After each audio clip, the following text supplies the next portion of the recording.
do que aconteceu e mudou a vida de muitos países. Vai acompanhar também os reflexos dessa tragédia que nós sentimos até os dias de hoje. E a nossa vida também mudou por conta do 11 de setembro.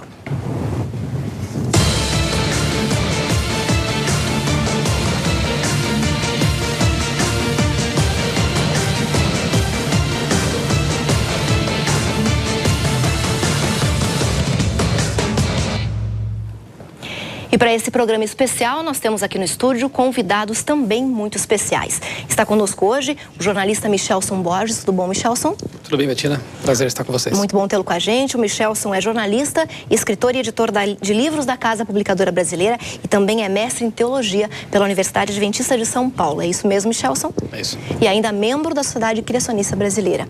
Também está conosco para participar desse primeiro bloco do programa o professor Marcos Eduardo, que é sociólogo, professor de História e Antropologia e vice-diretor do Colégio UNASP Campus São Paulo. Tudo bom, professor Marcos? Tudo bom, boa noite. É bom tê-lo com a gente aqui nesse momento tão especial, né, que mudou a vida de tantas pessoas. E eu tenho certeza que foi motivo de muito estudo, de pesquisa para vocês dois. Eu quero começar o programa de hoje fazendo uma pergunta especial. Onde vocês estavam no dia 11 de setembro de 2001, Michelson? Eu estava trabalhando na redação da Casa Publicadora Brasileira. Um dia comum, né, como todos os outros, a rotina seguia como sempre. Matérias para escrever, textos para editar, decisões, reuniões e tudo mais. De repente, a secretária de redação, a Andréa, ela chamou pelos corredores: olha, tem algo acontecendo aqui, venham ver na TV. Ligamos a TV. Quando eu cheguei, já estava pegando fogo na Torre Norte, né, do World Trade Center. E a impressão que tínhamos é de que tinha havido apenas um acidente, algo assim, né, um trágico acidente, né, de um avião que tinha se chocado contra a torre. Mas minutos depois, ainda com os olhos colados na tela, nós vimos o segundo avião atingir a Torre Sul. E aí percebemos que não era simplesmente um acidente, né? Então ficamos realmente em suspensão. Foi um daqueles momentos na história em que a gente percebe que alguma coisa vai mudar realmente, né? Algo drástico. E de fato mudou muita coisa. E a gente não sabe no momento o que está por vir, né? Sem dúvida. O interessante é que as imagens chegavam, mas nem mesmo os repórteres, né, os comentadores sabiam o que estava acontecendo. Tinham as informações suficientes, né? Foi nesse momento. E você, Marcos Eduardo, estava aonde nesse momento? Estava dando aula de História para o terceiro colegial C. Como se fosse hoje, eu tinha um aluno norte-americano na sala. E num momento assim, eu abri a porta, olhei o corredor, né, tomando assim um ar enquanto continuava as explicações. E alguém chegou, não me lembro quem, um monitor, e olha, aconteceu um desastre nos Estados Unidos e tal. Bom, eu terminei aquela aula, fui à sala dos professores, a televisão não estava funcionando, mas já tinha aquele buchicho no corredor e tudo mais. Eu me lembro que eu voltei para a aula e professor de história tem que ter explicação para tudo, né? E eu lembro que o resto da manhã foi: professor, por quê, como, quem, de que jeito, né? E a gente ali tentando trazer algumas ideias e tal, algumas reflexões com os alunos. Mas no momento, perguntas difíceis de serem respondidas. Muito difíceis de ser respondidas. A gente tem a mania de querer fazer assim uma linha de raciocínio e tudo mais, mas naquele momento nós não tínhamos ideia da dimensão do que estava acontecendo de fato. Hoje nós já temos uma noção do que aconteceu e do que ainda pode acontecer. Eu queria perguntar agora para você que está em casa: onde você estava no dia 11 de setembro de 2001, quando aconteceram os atentados terroristas aos Estados Unidos? Você lembra dessa data? Nós temos uma reportagem especial que foi elaborada pela nossa equipe, que foi enviada aos Estados Unidos para coletar informações importantes que vão fazer a diferença na sua vida. Vamos acompanhar a reportagem.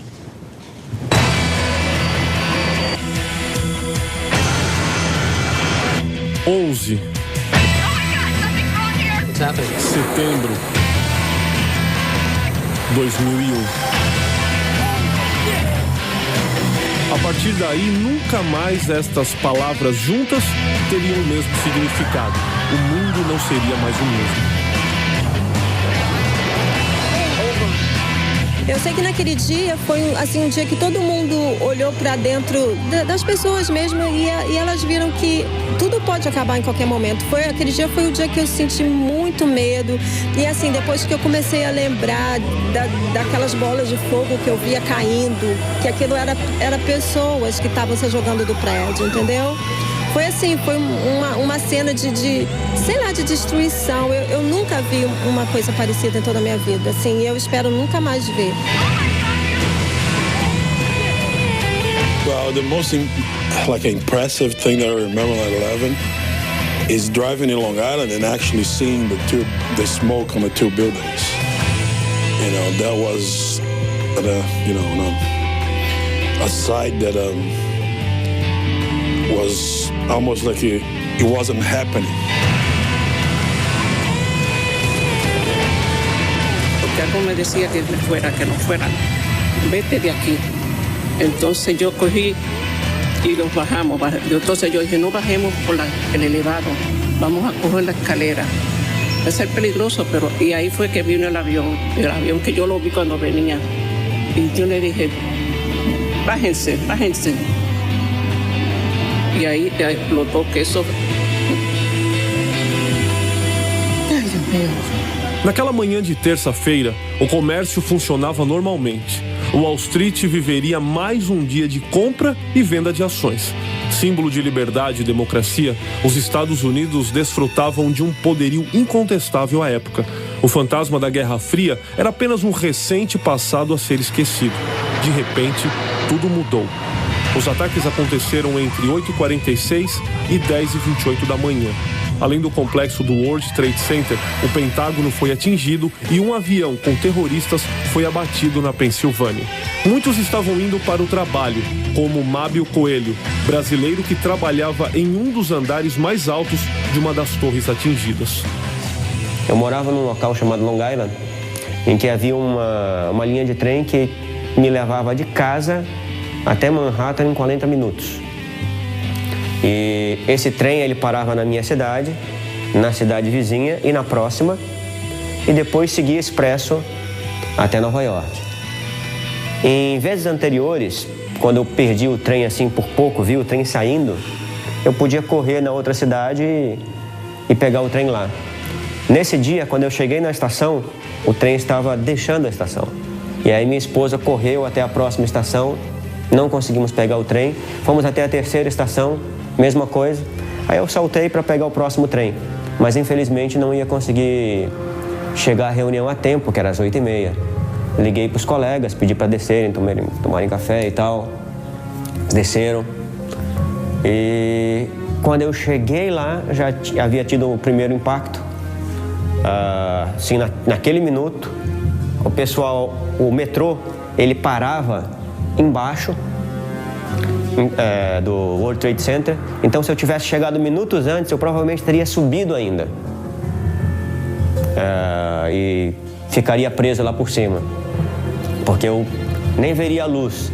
Mas como eu já cheguei uns minutos depois, entre os dois impactos, a polícia já estava lá embaixo impedindo o acesso. Até quem não estava nas cidades atingidas e sim voando pelos céus dos Estados Unidos sofreu impacto. Eu estava indo estudar nos Estados Unidos, numa cidadezinha perto de Los Angeles, e eu peguei um voo Rio, na época eu morava no Rio, Houston e Houston, Los Angeles. Então, eu saí daqui do Brasil no dia 10 à noite, cheguei em Houston de manhã no dia 11 e até ali estava tudo normal.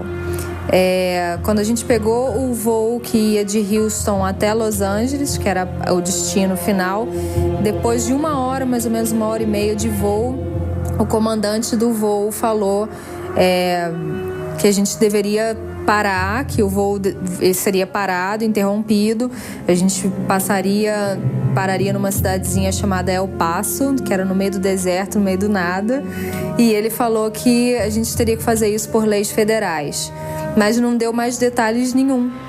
Então, só falou que era por esse motivo, que ainda não tinha muitas informações e que todos os voos estariam tomando a mesma providência, né? 2 horas depois, os prédios de 110 andares desmoronaram. Foram contabilizados cerca de 3.000 mortos e mais de 6.000 feridos. O pânico e o horror tomaram conta da nação mais poderosa do mundo. As pessoas que estavam aqui no dia dos atentados do 11 de setembro puderam ver perfeitamente os aviões entrarem e destruírem as 2 torres gêmeas. Imediatamente após os atentados, assumidos pela rede terrorista Al-Qaeda, o governo norte-americano dá uma série de recomendações à população. Muitos seguiram à risca. As primeiras orientações foram de ficar em casa o máximo possível e saísse só se for necessário. Outras orientações foram também criar uma caixa de mantimento. Daí foi a instrução de nos dias pós-ataque. Exatamente, né? Nos dias próximos, né? Ninguém sabia o que eles tinham em mente, ninguém sabia o que seria o próximo, o que viria depois do ataque. Então, por precaução, nós recebemos várias instruções do governo, então vários programas assim orientando o que fazer caso houver algum outro tipo de ataque, principalmente um ataque químico. Mas essas foram as instruções básicas, né, no meio do ar e da água. Então a gente cortava, por instruções do governo, plásticos bem grossos para as janelas e as portas. Então a instrução era que caso de um ataque químico, então você colaria aquele plástico, selar a casa. Você tinha uma caixa de mantimento dentro de casa para mais ou menos 10 dias, pelo menos. Sim.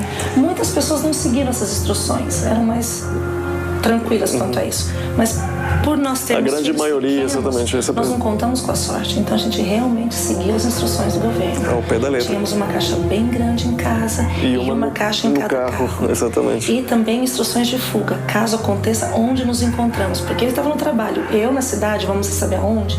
Então nós também já tínhamos planejado pontos de encontro.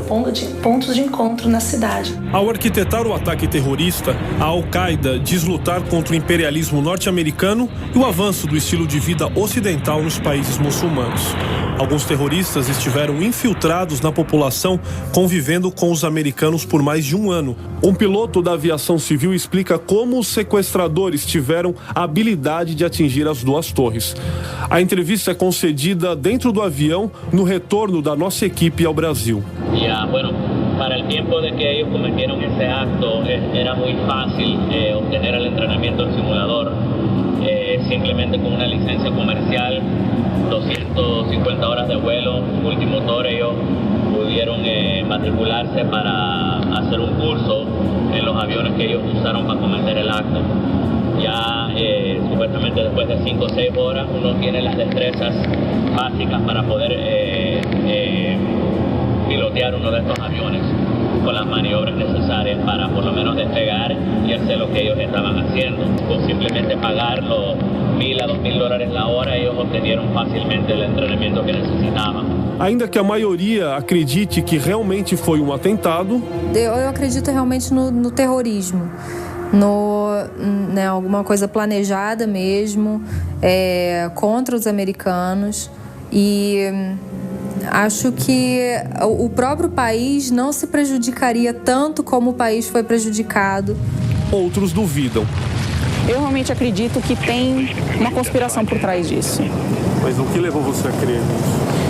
Informação, né? Muita informação, lendo, ouvindo as pessoas e fisicamente, né? Tem pessoas que explicam nos filmes exatamente o porquê que aconteceu as explosões, como que aconteceu, quando que o avião bateu. Mas algo é certo. Todas as pessoas que você perguntar, talvez não só aqui nos Estados Unidos, talvez também no Brasil, você lembra o que você estava fazendo no momento que aconteceu o atentado do 11 de setembro, e todo mundo vai saber dizer exatamente o que ele estava fazendo ou onde ele estava. Eu lembro exatamente onde eu estava, o que estava acontecendo, o que eu estava fazendo, e a gente nunca vai esquecer, né? Independente de qualquer circunstância, milhares de vidas foram ceifadas e milhares de famílias destruídas na cena mais dramática do século XXI. Desde então, muita coisa mudou. Com certeza, muita coisa mudou. E a resposta dos Estados Unidos foi bastante rápida, professor Marcos, foi imediata. De certa forma, sim, né? Eles tentaram imediatamente mostrar para o mundo que eles tinham sido atacados militarmente.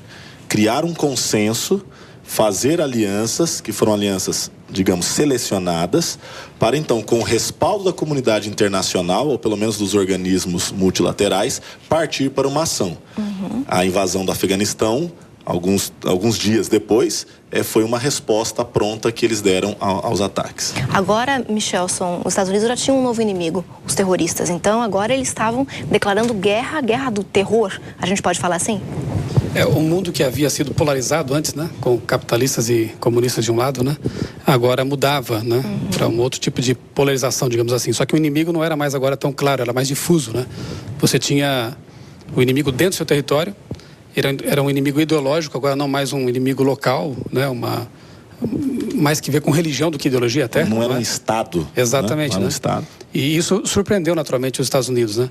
O professor aqui mencionou a questão da invasão rápida, né, do Afeganistão.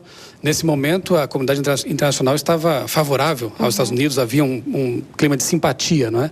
Mas no momento em que Bush resolve atacar um inimigo estranhamente não tão envolvido com esse problema, não é? Que foi o Iraque, aí as coisas mudam um pouco. Porém, nós começamos a ver já aí esboçado, né, um Estado policial que podia atacar sem o aval de outros países, né? Ele até tomou medidas aí sem o próprio apoio da ONU, né? E então essa nova guerra passou a justificar uma atitude mais drástica da potência dos Estados Unidos, né? Como se tudo fosse permitido agora. Exato. Eles perderam um pouco da simpatia com a invasão do Iraque, sim, né? Porque ali a acusação inicial foi de que havia armas de destruição em massa, não é? Mas não foram encontradas, né? Ali havia, claro, um interesse talvez particular do clã Bush, né? O Bush pai já tinha esse desejo aí e tudo mais. Não vem ao caso essa discussão nesse momento, mas enfim, foi bem conveniente.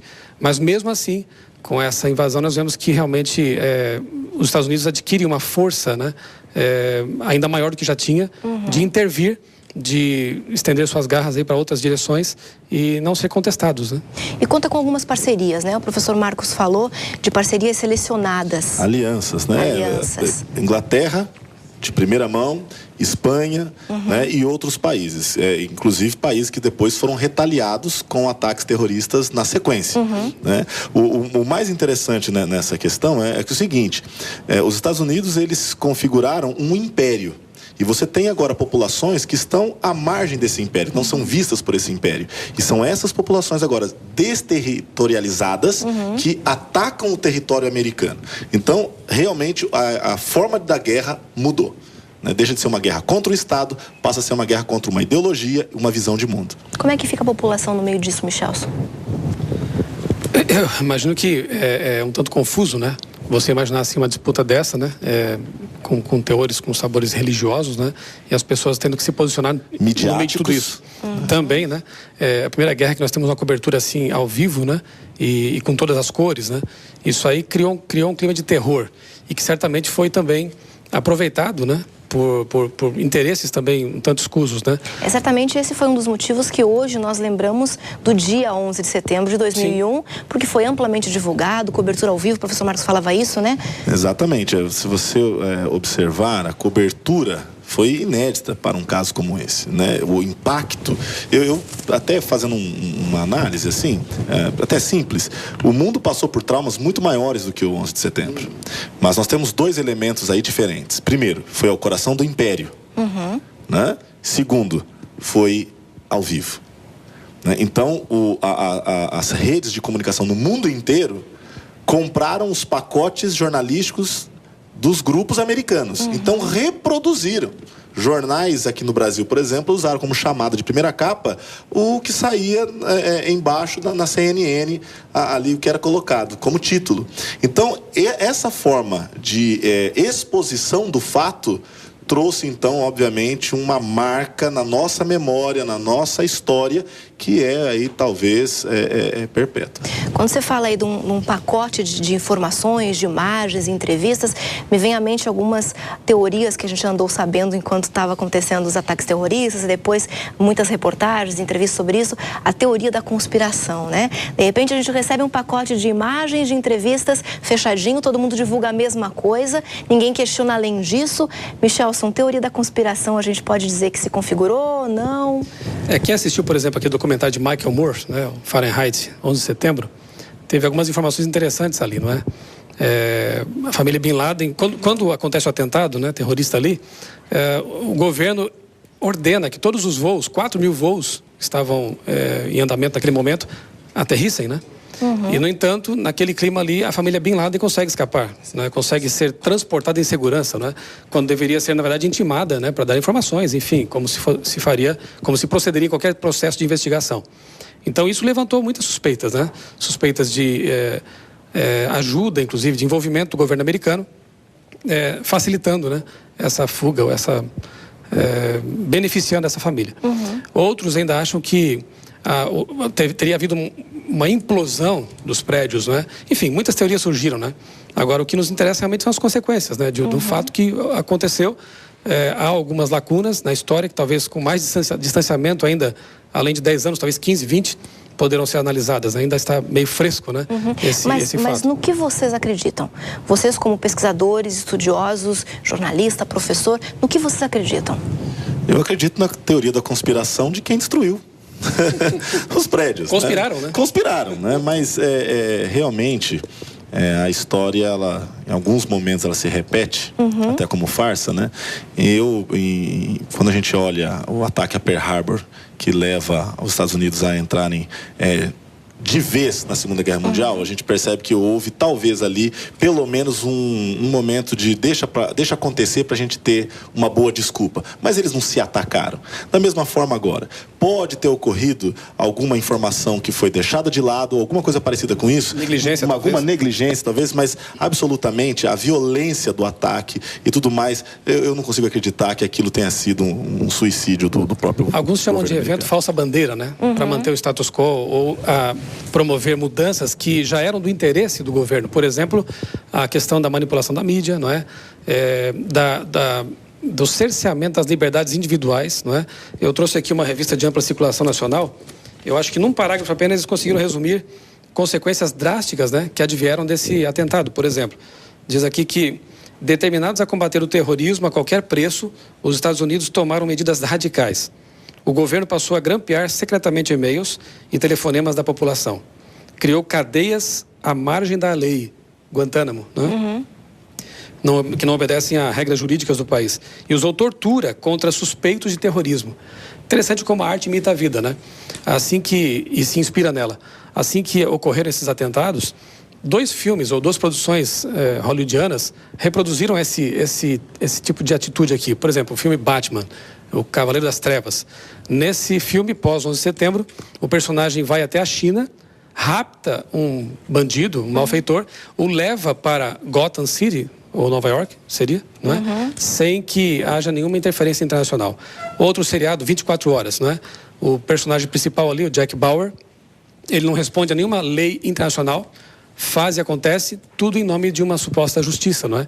Então nós vemos uma mudança realmente para um grande arranhão na democracia e no respeito às leis internacionais. Seria coincidência? Seria algo arranjado? Seria algo planejado? Eu creio na engenharia social, não é? E eu creio que a expressão terror alimentada, já foi dito aqui, né? Insistentemente pela mídia, não é por acaso. Em tempos de crise, as pessoas abrem mão de certas liberdades para que a sua segurança seja mantida. Então, essa invasão que houve aqui de privacidade, e-mails, a perda de sigilo, né? As pessoas não ficaram tão chateadas com isso, não, porque queriam que a vida delas fosse poupada e fosse restabelecida a segurança. Na verdade, elas se sentiam seguras com o Estado protegendo-as dessa forma. Exatamente, ainda que fosse um tanto ditatorial e intrometido, não é? O ser humano, ele aceita um mal menor para evitar um mal maior. Ele aceita isso. Então, sociologicamente falando, isso está na nossa disposição social. A gente aceita isso. A gente aceita porque a gente faz um julgamento simples, né? Eu abro mão, por exemplo, de um bem menor para ganhar um bem maior. Eu aceito um mal menor para fugir de um mal maior, né? Spinoza já tratava disso. Então, isso faz com que a gente abra mão. É isso que, às vezes, é a base do próprio governo. Quando você abre mão de um pouco de liberdade para ter mais liberdade. Então, é muito explorado nesse momento. O medo é uma arma tremenda. A gente está falando, então, sobre reflexos do 11 de setembro, os atentados, que dessas consequências seria a falta de liberdade. Mas a gente pode citar também, Michelson, a crise econômica como sendo reflexo do que aconteceu ou não? Sem dúvida. Com a reação imediata, né, no caso do Afeganistão e depois do Iraque, trilhões de dólares, hoje já se sabe, né, foram investidos, isso não é investimento, né, foram gastos, né, nessa reação. E o foco do governo norte-americano passou a ser não mais a economia e sim a reação à guerra ao terror. E houve um descuido aí, né? Pelo menos alguns analistas pensam assim. Você teve várias bolhas econômicas aí, o incentivo ao consumismo, que já era grande pós-guerra, né? Mas mesmo assim foi incentivado. Você tem a bolha do .com lá, né? Da tecnológica, que não foi tratada adequadamente pelo Banco Central, na sequência, justamente para não produzir ainda mais o efeito da desintegração do império. Exato. Da potência. E isso levou aí a uma emissão segunda bolha exatamente descontrolada de imobiliária depois de empréstimos subprime, isso é, né, sem nenhuma condição de serem honrados, o que levou a nossa crise de 2008. Na verdade, um efeito dominó, né? Um efeito dominó. E a solução do Obama foi aumentar ainda o teto da dívida, né? E aumentar o endividamento, né? Então nós temos assim um certo descontrole econômico, né? Já se fala que ele recebeu uma herança maldita, né? Também, né? Em decorrência direta desse atentado. Então nós vimos que realmente houve repercussões em várias áreas, né? E a gente vai continuar falando sobre essas repercussões e sobre os reflexos do 11 de setembro no próximo bloco. O professor Marcos Eduardo continua com a gente. O Michelso volta só no último bloco para a gente fazer algumas outras reflexões. E a gente aguarda você aí do outro lado, que a gente vai para o intervalo rapidinho e volta já já.